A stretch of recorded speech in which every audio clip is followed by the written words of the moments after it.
What is a cryptographic nonce? In this video, we will try to understand that.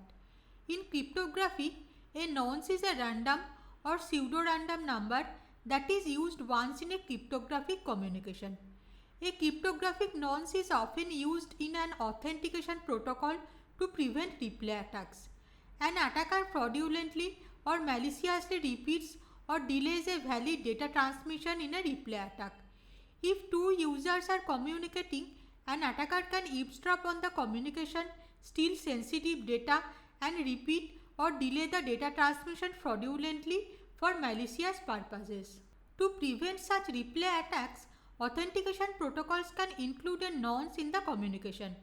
For each communication, the nonce is different, and as the number is a random or pseudo-random number, it becomes difficult for attackers to guess the nonce or repeat any old data transmission without the nonce. Sometimes a nonce also includes a timestamp. As a result, different nonces are used for different communications, and the chances that a nonce is repeated becomes less. A nonce can also be used to enhance the security of a stream cipher. If the same key is used for encrypting more than one message, a nonce can be used to generate a different key stream each time.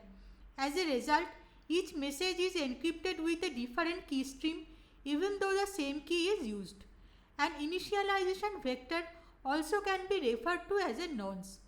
An initialization vector is a random or pseudo-random number that is used with a secret key to ensure that even if the same secret key is used to encrypt a message multiple times, a different ciphertext is generated each time. I hope this helps.